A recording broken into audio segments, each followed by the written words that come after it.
सभी को नमस्कार। इंटरनेशनल ट्रेड की क्लास में आपका स्वागत है।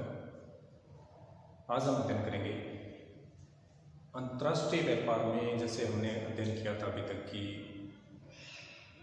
एक तो होता है कि खुला व्यापार हो रहा है सब जगह, और एक पे कहीं पे कुछ नियंत्रण लगा दिए जाते हैं, यानी दो कंसेप्ट हमारे सामने निकल के आते हैं। एक आता है मुक्त व्यापार और एक जिस पे कंट्रोल किया जाता है संरक्षण व्यापार।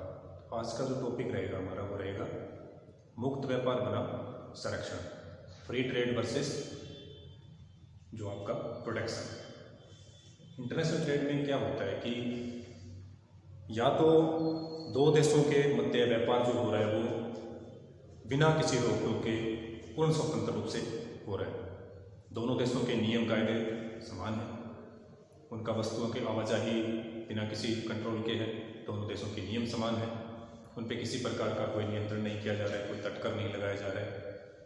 और दूसरा कंसेप्ट आता है कि स्वतंत्र व्यापार नहीं हो रहा, यानी कि उन्होंने कुछ ऐसे नियम कायदे बना रखे हैं देश ने कि वो उन्हीं शर्तों के तहत आप या तो व्यापार कर सकते हो, और या फिर जो उनकी नीतियां हैं उनके अनुसार ही आपको व्यापार करना पड़ेगा, पूर्ण स्वतंत्रता आपको नहीं रहेगी। तो इसको कहा जाता है संरक्षण। हम देखेंगे पहले कि ये दोनों होते क्या हैं, फिर इनके फायदे देखेंगे, और फिर देखेंगे कि क्या मुक्त व्यापार ज़्यादा सही है या फिर संरक्षण ज़्यादा सही है। साथ ही साथ हम देखेंगे कि भारत जैसे देश के लिए मुक्त व्यापार ज़्यादा सही है या फिर संरक्षण ज़्यादा सही है।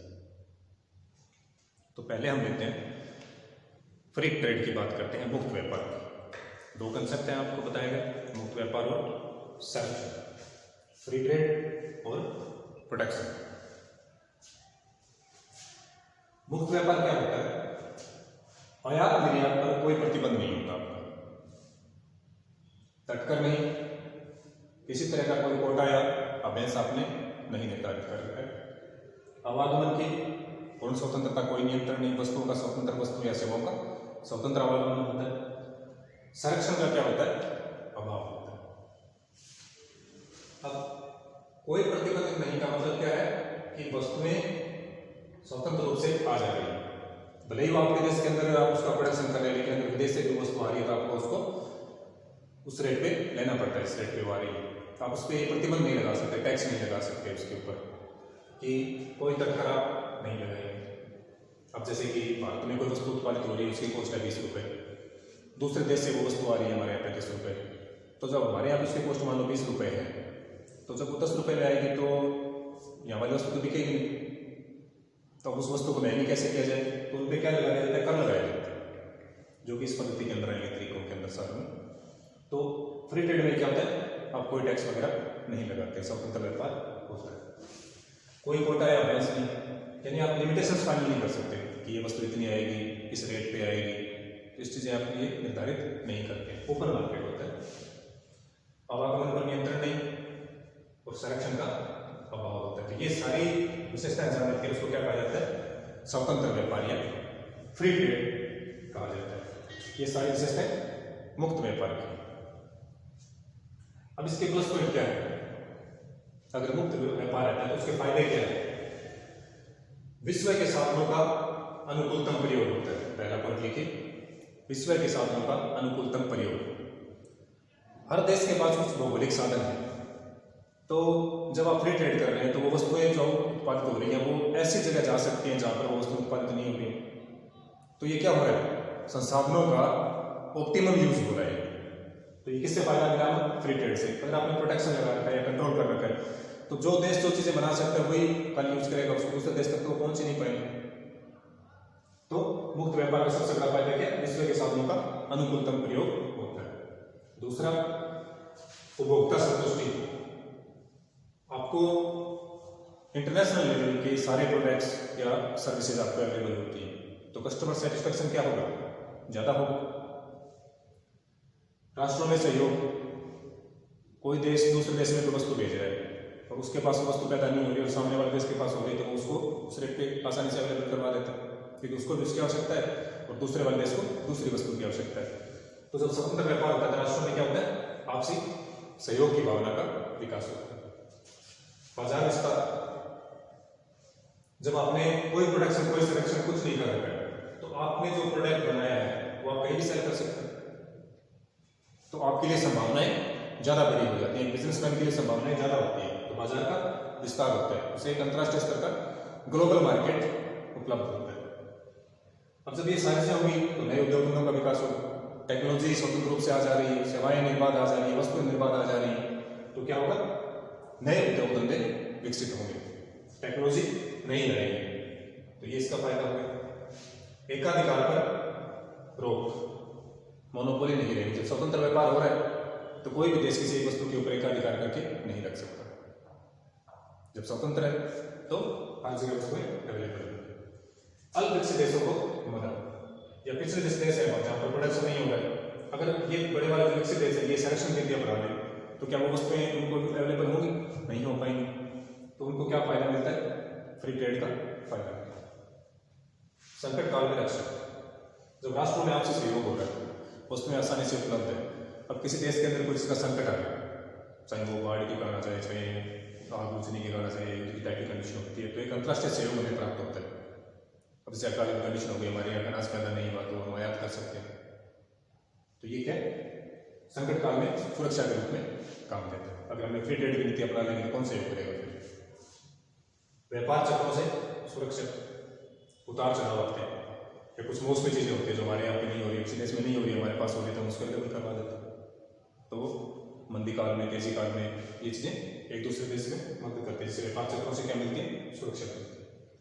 उत्पादन पद्धतियों में सुधार, आपके पास इंटरनेशनल लेवल की गुड्स आती हैं, सर्विस आती हैं, टेक्नोलॉजी आती है, तो नेचुरल सी बात है आपके बाजार ज़्यादा बड़े होंगे, वस्तुएं ज़्यादा सुदृढ़ होंगी, ज़्यादा अच्छे पैमाने पर स्टैंडर्ड में खड़ी होंगी, तो क्या होगा? उत्पादन की टेक्निक्स में सुधार होगा।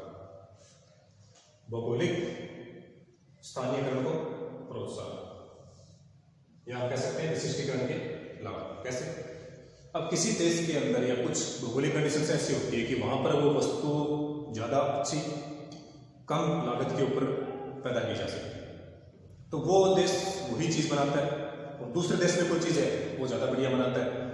अब जब हम जो चीज़ पैदा कर रहे हैं जिस कोस्ट पे वो नहीं कर पाएगा, और वो जो देश अपनी वस्तु बना रहा है उसको उस कोस्ट पे हम नहीं बना पाएंगे, तो क्यों ना हम अपनी वस्तु उनको उपलब्ध करवा दें और उनके पास जो वस्तु है वो हम ले लेंगे, तो उनको भी वो वस्तु सस्ती पड़ेगी और हमारे देश के लिए भी वो वस्तु क्या रहेगी? सस्ती रहेगी। तो सबसे बड़ा फायदा क्या हुआ? भौगोलिकरण का फायदा मिलता है। जो देश जो चीज़ ज़्यादा बढ़िया बना रहा है वो बनाओ, जैसे ये देश है, बी देश है, अब ए देश मान लो चावल ज़्यादा बढ़िया पैदा होता है और कम लागत पे अधिकतम उत्पादन होता है, बी देश में गेहूँ ज़्यादा बढ़िया उत्पादन होता है और कम लागत पे उत्पादन कर लेता है। अब अगर ये इसको चावल दे दे और ये इसको गेहूँ क्या उसकी पूर्ति कर दे, तो दोनों को ही दोनों प्रोडक्ट कम कॉस्ट के ऊपर मिल जाएंगे,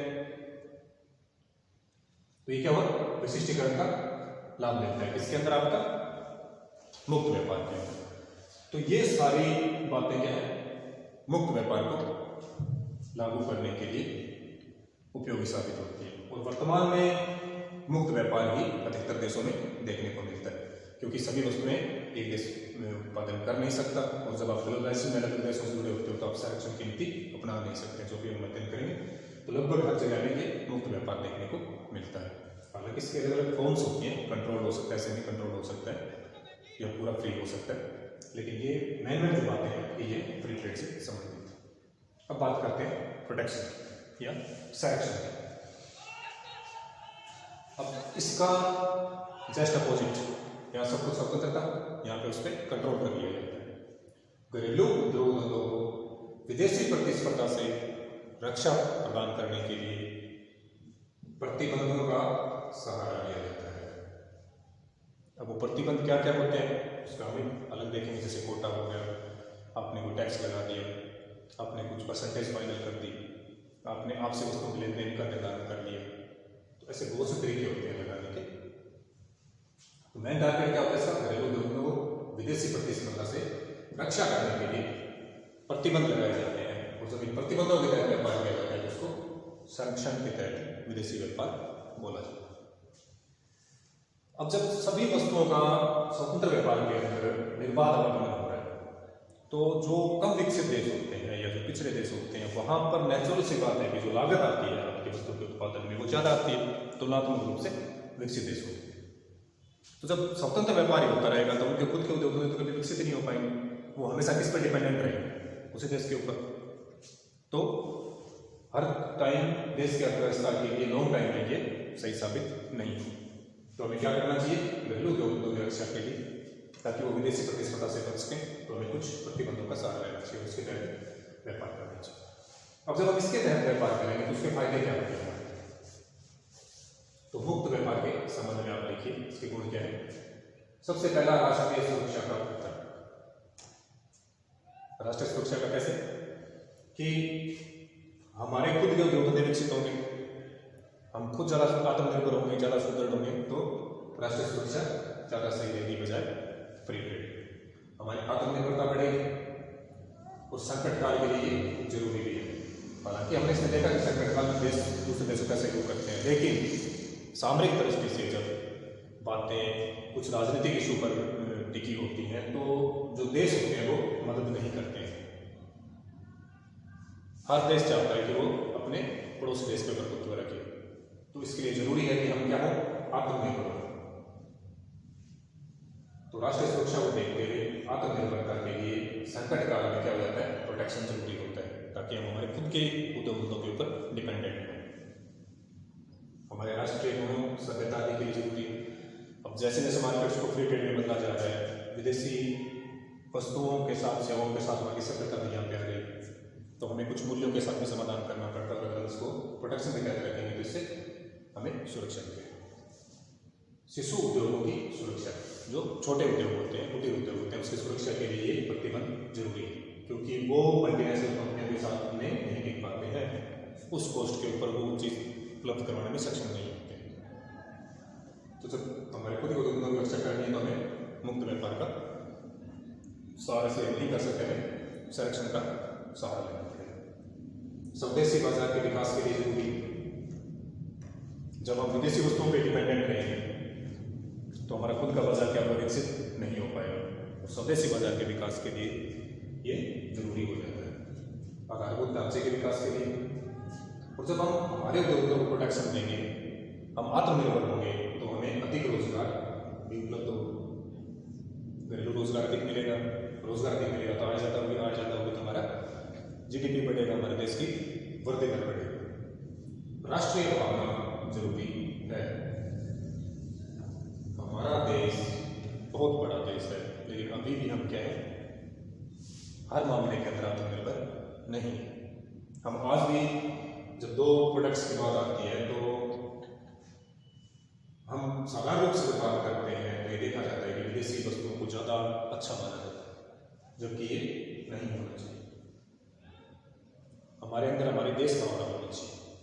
राष्ट्रीय भावना बहुत जरूरी है। तो राष्ट्रीय भावना कब आएगी, जब हम अपने उद्योगों की, अपनी वस्तुओं का, अपनी चीज़ों का महत्व देखेंगे। प्राकृतिक साधनों के उपयोग करते हैं। अब हमारे पास कुछ लिमिटेड साधन हैं। प्राकृतिक संसाधन क्या है, सीमित है। अर्थशास्त्र का अध्ययन का विकास ही क्यों हुआ, क्योंकि सीमित साधनों से असीमित आवश्यकताओं की पूर्ति किस प्रकार की जाए। तो साधन क्या है, हमारे सीमित है। और जब मार्केट्स को ओपन कर दिया जाता है तो प्रतिस्पर्धा की होड़ में लाभ कमाने के लिए इनका अंधाधुंध विलोपन किया जाता है। तो केवल मात्र कुछ लाभ कमाने के लिए हम हमारे प्राकृतिक संसाधनों का अनुचित विलोपन करते हैं, तो वो सही नहीं है। जबकि हम इसका प्रोडक्शन के तहत चलेंगे तो हम उसका उतना ही यूज करेंगे जितना हमारे देश के लिए आवश्यक है, तो वो चीज़ें हमारे आने वाली पीढ़ियों में ज़्यादा लॉन्ग लास्टिंग हो। देश का पैसा देश में रहेगा।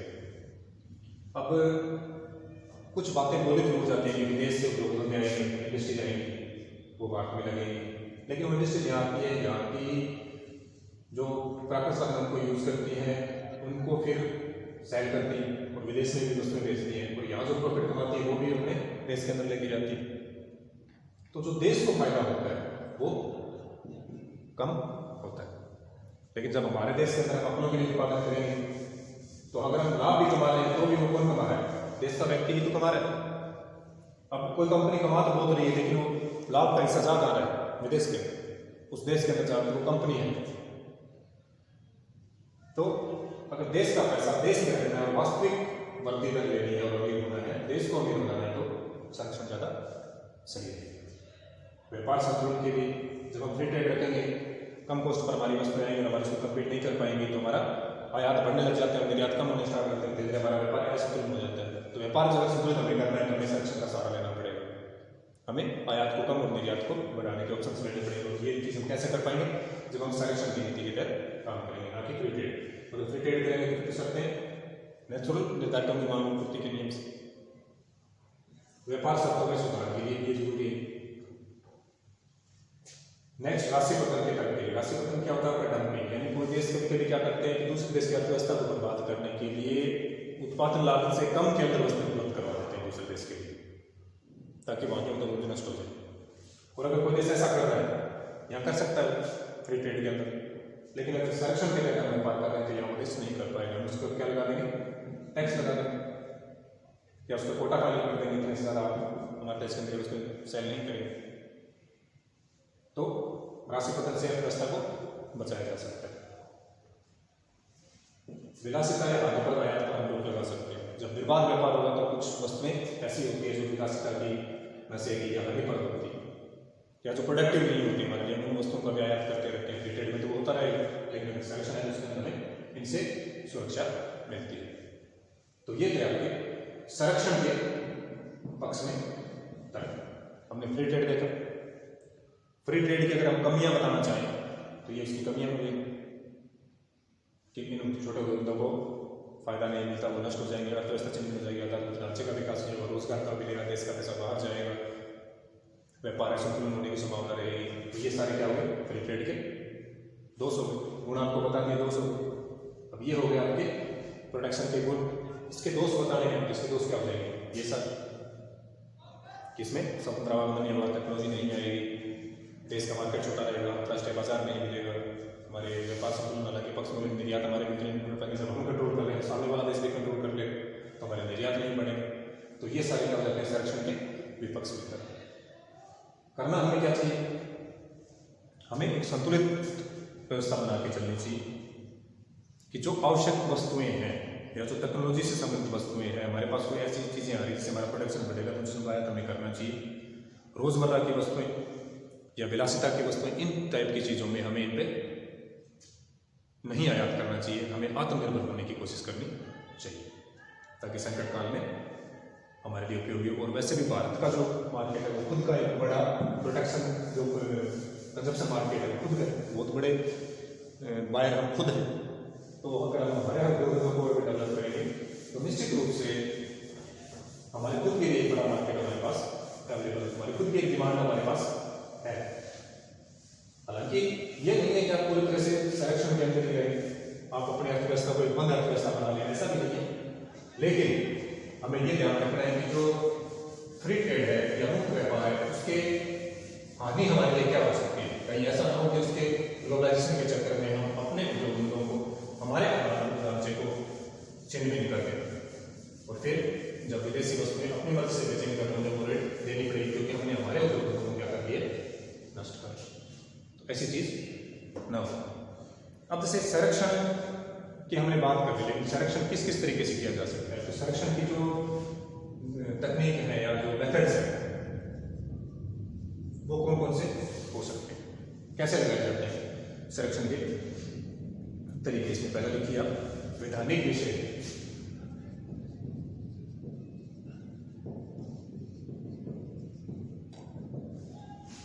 यानी आप लॉ के अंदर अमेंडमेंट करके फाइनल कर देते हैं कि ये चीज हमारे लिए प्रतिबंधित रहेगी। ये सरकार के द्वारा की जा सकती है, जो संस्था है राष्ट्रीय व्यापार को नियमन नियंत्रण उसके द्वारा किया जा सकता है कि आप उन चीजों को बाउंड कर देते हैं कि इससे नहीं। दूसरा लिखिए टैरिफ, टैरिफ या शुल्क, इससे आप कंट्रोल कर सकते हैं। आपने किसी जो वस्तु आयात करके कर रहे हैं उनके ऊपर आपने टैरिफ लगा दिया या आपने शुल्क उनके ऊपर लगा दिया। अब जो विदेश से वस्तु आएगी भले ही वो कितनी सस्ती है, लेकिन आपने जो देश के अंदर पैदा हो रही है उसकी तुलना में उसको बराबर लाने के लिए उतना आपने उसको भी टैरिफ का टैक्स लगा दिया। अब दोनों वस्तुएं बराबर हो जाएंगी तो जो हमारे उद्योग हैं वो नष्ट नहीं होंगे। तो दूसरा सहारा किसे दिया जा सकता है? टैरिफ या शुल्क। तीसरा देखिए कोटा या आप एक परसेंटेज फाइनल कर देते हैं, मात्रा निर्धारित कर देते हैं, इससे ज्यादा हम आयात नहीं करेंगे या इस देश से इतनी वस्तुओं का ही आयात किया जाएगा, बाकी देश के अंदर उसका प्रोडक्शन किया जाएगा, तो उसको बोला जाता है कोटा या अभ्यंस। परसेंटेज आप फाइनल कर देते हैं इंपोर्ट के लिए, एक मात्रा निर्धारित कर देते हैं, उसको बोला जाता है कोटा या अभ्यंस। नेक्स्ट इसका मेथड हो सकता है अवमूल्यन।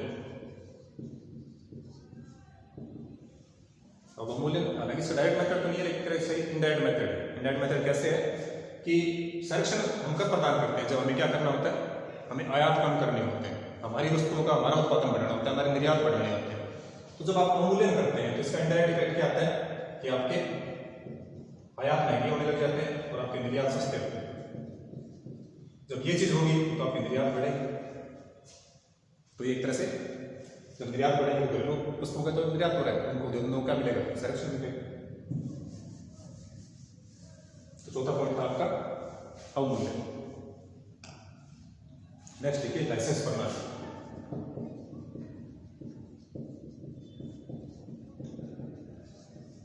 अब क्या फाइनल कर देते हैं, वस्तुओं के आयात के लिए लाइसेंस मेथड अप्लाई कर देते हैं कि जो लाइसेंस इन वस्तुओं का है उन्हीं वस्तुओं का केवल क्या किया जा सकता है, आपका आयात किया जा सकता है। फिर कुछ अलग पॉइंट होते हैं, जैसे विदेशी वस्तुओं का बहिष्कार कर दीजिए, ताकि आपने कोई कंप्लेंट चला दी। तो ये कई मेथड्स अलग भी होते हैं। आपने किसी देश के साथ दोस्ती अपना ली, जब आपको वस्तु चाहिए थी उस टाइम आपने उनको अलग कंडीशन रखी, उनकी ट्रेड की, जब उनको आवश्यकता है तो आप अलग नीतियाँ अपना रहे थे। भेदभाव नीति भी होती है। मोस्टली जो पावरफुल कंट्रीज होती है वो इस टाइप की चीज़ें करती हैं, जैसे कि हमने पीछे अमेरिका और चीन के बारे में देखा था। हालांकि दोनों ही देश क्या है ग्लोबलाइजेशन से जुड़े हुए और फ्री ट्रेड को उसका सपोर्ट करते हैं, लेकिन पीछे हमने देखा कि दोनों देश क्या कर रहे थे, एक दूसरे के ऊपर नियंत्रण लगा रहे थे।